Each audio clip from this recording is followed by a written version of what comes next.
kama tutacheza kama tumecheza hizi mechi mbili za Cup Champions League tulivyocheza, inawezekana Azam pia katufunga siku ya Jumapili.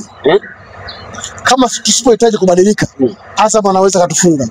Ni mfumo wa Pantev ama pengine tu ni mgogoro ambao unaendelea? Pantev pia sio kocha wa hadhi ya klabu ya Simba. Mimi binafsi nimeshasema Pantev hafai kuwa kocha wa Simba. Klabu ya Simba ilikurupuka nakwambiaje? Uongozi ulifanya haraka kumsajili Dimitri Pantev.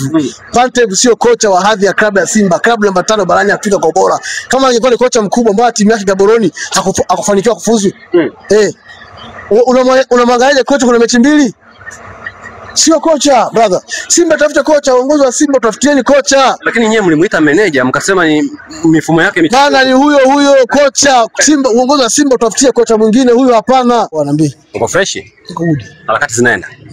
Bwana, baada ya kumalizika ama kutamatika kwa mkutano wa wajumbe wa Simba Sport Club, tuliona baadhi ya video zako ukidoubt sana kuhusiana na kile ambacho kimetokea. Na kubwa zaidi ulidai kuna hoja ambazo zilisomwa na wajumbe, lakini baada ya kusomwa tu mwenyekiti akavunja kikao. Zilikuwa hoja gani hizo ndugu yangu? Agenda ya kwanza ilikuwa ni agenda ya kufungua kikao ambayo ilifanikiwa. Agenda ya pili ilikuwa ni kudhibitisha agenda za mkutano mkuu ambayo ilifanikiwa. Agenda nyingine ilikuwa ni mapitio ya maboresho ya katiba mpya ya klabu ya Simba, lakini ya nne ilikuwa ni kusoma kwa bajeti ya bajeti kuu ya klabu ya Simba mwaka 2025-26, lakini pia kutoa tathmini ya bajeti ya mwaka 2024-25 iliyopita na mengineyo. Kwa hiyo katika agenda zote hizo hatukukubaliana mwisho wa siku kwa sababu kikao hakikuisha. Wenye mamlaka ya kikao waliamua kuondoka bila kukubaliana na sisi wajumbe wa mkutano mkuu. Unahisi labda nini kilikuwa sababu ya wao kuondoka, ikiwa lengo la mkutano lilikuwa ni kuweka mambo sawa, muweze kujadiliana na kupata suluhu ya kile ambacho kinaendelea ndani ya Simba Sport Club? Sijui kwa nini wameondoka, kwa sababu lengo lilikuwa ni kama unavyosema hivyo, lengo lilikuwa ndio hilo, lakini mwisho wa siku wenye mandate ya kupitisha haya yote ambayo tunayachakata ni sisi wanachama wa klabu ya Simba ambao kimsingi katiba inatutambua wajumbe wa mkutano mkuu. Sisi ndio tunataka tupitishe haya yote ambayo yamechakatwa. Lakini ushirikishwaji wa 100% kati ya wanachama pamoja na meza kuu haukuwa kwa 100%. Kuna maeneo kuna mambo mengi tumesomewa tu na tukupewa nafasi ya kuweza kuyachakata au kuuliza au kuhoji. Hiyo pia ni question. Lakini mwisho wa siku meza kuu inaondoka kwenye mkutano bila hatujafikiana kwamba hizi agenda tumezipitisha zote. Jibu lilikuwa ni ndio au hapana, lakini hayo yote hakufanyika. Sasa mwisho wa siku tunakwenda sijui watatuambia nini, kwa sababu hata bajeti ya mkutano mkuu hakuna mjumbe hata mmoja ambaye amepitisha. Wao watatuambia nini? Kwa sababu hata wakiendelea kuhudumia klabu, kulipa mishahara, mwisho wa siku tutauliza kuna mkutano unaokuja, hiyo mishahara mnaotoa, hizo posho mnazotoa kwa wachezaji na uendeshaji wa klabu, hiyo pesa imetoka wapi? Kwa sababu mkutano mkuu hajathibitisha bajeti kuu, unaelewa? Kwa hiyo bado tuna maswali mengi. Haya yamefanyika kwa maslahi ya nani? Kwa hiyo kimsingi ni kwamba tumenyimwa haki yetu kama wajumbe wa mkutano mkuu na tumekosewa sana. Okay, unahisi labda kugailisha sasa ama kukatishwa kwa kikao hivyo kunadhibitisha nini? Kwamba viongozi wana makosa, hawakutaka makosa yao yaweze kuumbuliwa pale, ama pengine hoja zenu hazikuwa na nguvu sana ndio maana wakawa wameahirisha kikao kwa namna hiyo? Hoja zetu ukisema hazina nguvu, hazijasemwa, hatukuzitoa, kwa hiyo kujua kama zilikuwa zina nguvu au hazina nguvu. Viongozi wameamua kufunika baadhi ya vitu ili visifuchuliwe, kitu ambacho sio sahihi. Uko binafsi umetukosea wanachama, na mkutano huu mkuu unapaswa kurudiwa. Dr. Mo, tumekuwa tukisikia kelele nyingi sana kwa wadau wa Simba, wanachama, lakini pia na wenyekiti wa baadhi ya matawi wakidai kwamba ndani ya Simba Sport Club kuna mambo ambayo yanaendelea kwenye viongozi, lakini ni mambo ambayo sio mazuri. Wengine wanaenda mbali zaidi na kusema kwamba kuna watu ambao wamepandikizwa ndani ya Simba kuhakikisha kwamba Simba haifanyi vizuri na wanaihujumu Simba kwa namna moja ama nyingine. Lengo la mkutano huu nyewe kama wajumbe, na baadhi tuliona wakidai kwamba mnakwenda kufikia hatima ama kwenda kufanya maamuzi sahihi kuhusiana na kile ambacho kilikuwa kinalalamikiwa na baadhi ya watu. Hili lilifanikiwa kwa namna gani? Halikufanikiwa kwa sababu mkutano mkuu ni chombo cha juu zaidi cha maamuzi ndani ya klabu ya Simba. Ndio mkutano mkuu. Baada hapo inakuja bodi ya wakurugenzi. Bodi ya wakurugenzi ndio inaendesha mkutano mkuu chini ya mwenyekiti wa klabu. Unaelewa? Bodi ilikuwa pale, mwenyekiti alikuwa pale. Tulitamani kabisa yale yote ambayo zile notions zote ambazo zilikuwa zinaendelea huko mtaani na social media na kwa wanachama, kwa matawi na nini, ule ilikuwa sehemu sahihi ya kuzitatua.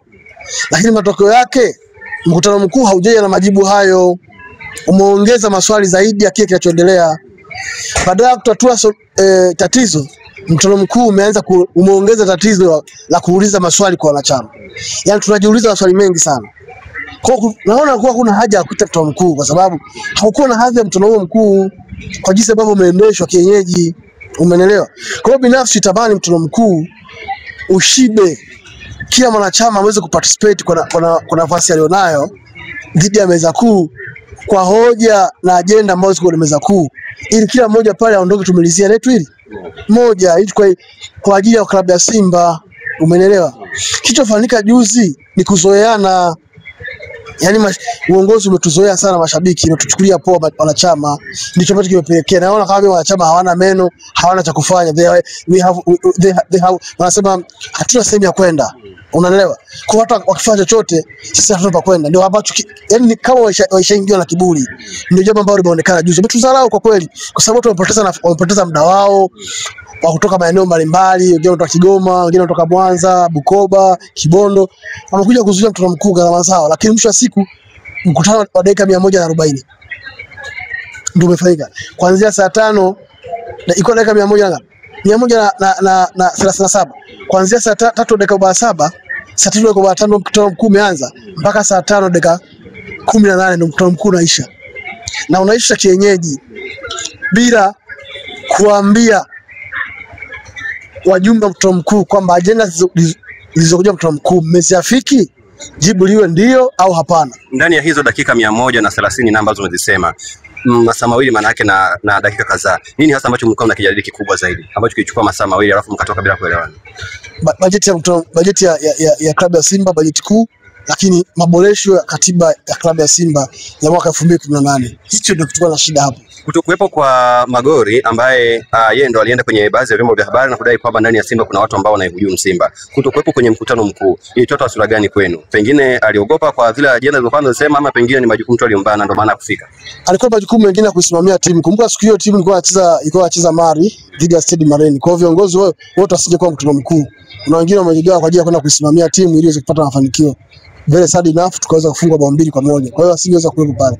Ndio maana kikao kiandishwa na wajumbe wa bodi waliokuwepo pamoja na mwenyekiti wa klabu ambaye ndio muendeshaji wa kikao kwa mujibu wa katiba ya klabu ya Simba. Wanachama na wadau wa Simba Sport Club wengi wanaamini kwamba kinachotokea ndani ya Simba kwa sasa hivi, kupoteza matokeo, kuwa na performance mbaya na vitu vingine vingi ambavyo vinatokea, ni kwa sababu ya mgogoro ndani ya uongozi wa Simba. Tunaona mmekaa kikao lakini hamjapata suluhu. Bado mko na mechi za klabu bingwa lakini bado ligi kuu inaendelea. Nini unakiona mbele yako kuhusiana na hiki ambacho kinaendelea?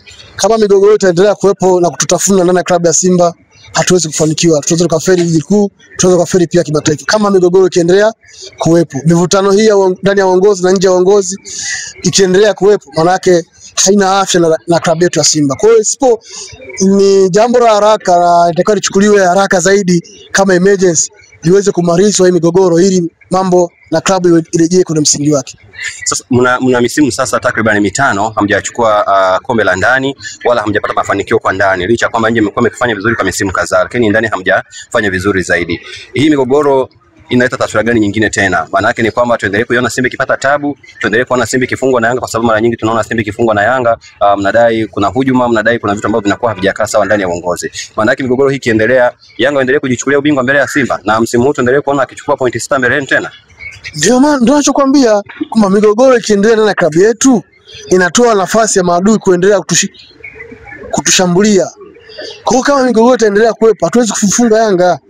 Kama migogoro ikiendelea kuwepo, kuchukua ubingwa hatuwezi kuchukua. Hii mivutano inayosema ndani kama ikiendelea kuwepo, hatuwezi kufanikiwa kufanya chochote msimu huu. Tutaishia nafasi hiyo ya pili kama tumezoea. Kwa hiyo kikubwa ni migogoro imalizwe kwa wakati, kwa haraka zaidi, ili klabu iseto. Tuanze kufocus na maendeleo ya klabu, kuchukua ubingwa na kufanya vizuri kimataifa. Of which tumeanza vibaya. Upande wenu wa pili, Young Africans wamekuwa kupitia afisa habari wake ambaye ni Ali Shabani Kamwe, amekuwa akijinadi sana kwamba anapata taarifa za Simba Sport Club kwa wakati mwingine anaposti na kusema anajasusi ndani ya Simba.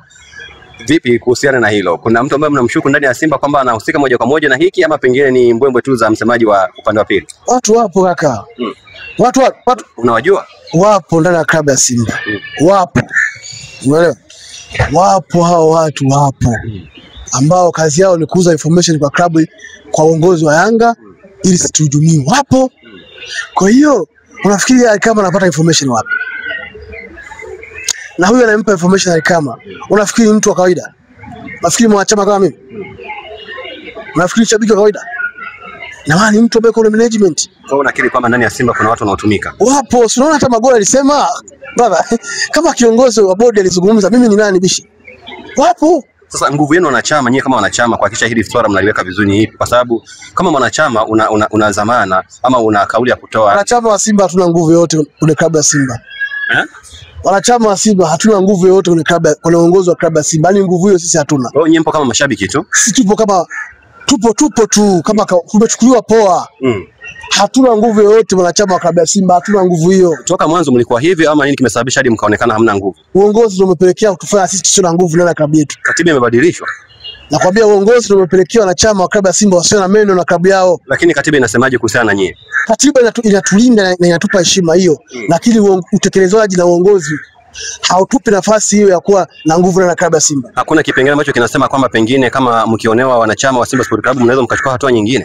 Vipengele hivyo vipo, lakini wanachama hawa wa Simba hawezi kutekeleza vipengele. Kwa nini wasiweze kuvitekeleza? Ndio nakwambia hatuna meno hayo kaka. Meno hayo hatuna. Nguvu hiyo hatuna. Ni kwamba nyie tu mnaogopa ama pengine uongozi unawatisha nyie? Nguvu hiyo hatuna, ila wenzetu Yanga hiyo nguvu wanayo. Kiongozi akileta ujinga wanamwajibisha mara moja. Sisi ndio tuseme ni mshikamano ndo hamna nyie. Kabisa.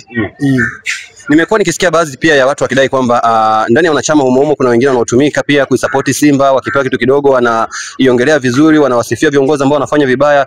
Hili sasa mnaliwekaje nyie kama wanachama? Kwa sababu naamini mna matawi yenu, mnakaa na viongozi wenu, mnajadiliana kuhusu mwenendo mzima wa klabu yenu. Hamwezi kufanya vikao kwa ajili ya kujadiliana kuweza kuwaongoa watu ambao wanafanya Simba Sport Club didimie namna hiyo? Huwa tunafanya vikao, tunazungumza, tunaelekezana, tunashauriana. Na huwa tunawaonya watu ambao wanatumikaga. Kwa sababu huyo kiongozi ambaye unamtumikia leo, kesho hatakuwepo. Lakini Simba itaendelea kufanya kuwepo. Atakuja mtu mwingine. Kikubwa ni kupenda timu, sio kupenda mtu. Tuitumikie Simba, tuipende Simba, tuisupport Simba, tuipe support Simba kwa manufaa ya Simba na sio manufaa ya mtu. Kwa hiyo huwa tunaelezana kwa vikao vyetu vya ndani na huwa tunazungumza. Mnarejea sasa kwenye ligi kuu soka Tanzania bara baada ya kusimama kwa mashindano ya klabu bingwa mpaka pale Januari mtakapo ruhusiwa tena kuendelea. Mechi yenu ya kwanza ni dhidi ya Mbeya City kama sikosei, lakini pia baada ya hapo mko na mechi ya Azam ndani ya dimba la Benjamin Mkapa. Ni timu ambazo Mbeya City amepoteza mechi 2 mfululizo, lakini timu ambayo sio wanyonge sana. Lakini pia Azam ni timu ambayo nadhani huwa inaitwa dabi ya Mzizima kwa sababu pia huwa na wachachafi wa Simba Sport Club. Mmejipangaje sasa kama wana Simba kuelekea kwenye hizi mechi 2 ambazo naweza kusema ni mechi kubwa? Michezo yote ni migumu. Simba na Mbeya City ni ngumu. Mbeya City wamepata draw na Yanga, sio kitu kidogo. Unaona jinsi gani ambavyo wako vizuri. Na hapa walikuja hapa kucheza dhidi ya KMC. No, walipata ushindi na nakumbuka juzi hapa. Walichezea uwanja wa KMC pale. Nakumbuka mechi Mbeya City wanashinda magoli 2. Ni timu bora kwa sasa hivi kwa sababu imepanda daraja. Ni timu ambayo wachezaji wazuri na benchi la uzuri. Benchi la ufundi zuri. Sio timu ya kuchukulia poa. Kikubwa na wachezaji watambue wapo kwenye timu kubwa ambayo ina washabiki wengi tena waongeaji kama sisi. Wanapata wajue thamani na uchungu wa klabu ya Simba. Wasishie kupata mishahara tu, wajitume. Tuone wakicheza, mbona wajitumi? Unaelewa? Wachezaji wajitume kwenye mechi zinazokuja ya Mbeya na ya Mzizima Dabi. Mechi na Azam itakuwa ni mechi nzuri na bora sana ya msimu kwa sasa. Kwa ubora ambao Azam wanao, Frank Benki kocha mkubwa, ana mechi ya ufundi nzuri na players wazuri. Na mashaka leo mechi. Kama tutacheza kama tulivyocheza hizi mechi 2 za Cup Champions League tulivyocheza, inawezekana Azam pia katufunga siku ya Jumapili. Kama tusipohitaji kubadilika, Azam anaweza katufunga. Ni mfumo wa Pantev ama pengine tu ni mgogoro ambao unaendelea? Pantev pia sio kocha wa hadhi ya klabu ya Simba. Mimi binafsi nimeshasema Pantev hafai kuwa kocha wa Simba. Klabu ya Simba ilikurupuka nakwambiaje? Uongozi ulifanya haraka kumsajili Dimitri Pantev. Pantev sio kocha wa hadhi ya klabu ya Simba, klabu namba 5 barani Afrika kwa bora. Kama angekuwa ni kocha mkubwa mbona timu yake Gaboroni hakufanikiwa kufuzu? Unamwangalia kocha kuna mechi 2? Sio kocha, brother. Simba tafuta kocha, uongozi wa Simba tafutieni kocha. Lakini nyewe mlimuita manager mkasema ni mifumo yake bana ni huyo kocha. Simba uongozi wa Simba tafutie kocha mwingine, huyo hapana. Nimgeuka. Sio kocha brother, tubelewane hapo, sio kocha. Ni manager. Tutafutiwe kocha mwingine. Lakini mlimpamba kwa maua mkasema na mifumo mpaka kwenye tattoo. Brother, mimi bado sijaona uwezo wake. Kwa hiyo huyo sio kocha. Aishie hapa. Hili dirisha dogo linapokuja na msajili wachezaji wengine hapa dirisha dogo. Aje kocha mwingine mpya. Tuanzie hapo. Huoni kwamba Bwana Mo huenda labda pengine kutokufanya vizuri Simba ni kwa sababu ya migogoro ya viongozi wala sio kocha? Na kocha mwenyewe anachangia. Wewe mechi ile Petro unaanzaje bila washambuliaji? Chailizeni bana. Kocha hafai huyu. Mimi nakwambia kocha hafai. Kocha tu huyu hamna kitu. Kocha aondoke na wachezaji wajitume, panga lipite. Wachezaji waulizwe wako tayari kutumikia klabu ya Simba. Kila mmoja aulizwa ajalisho fomu.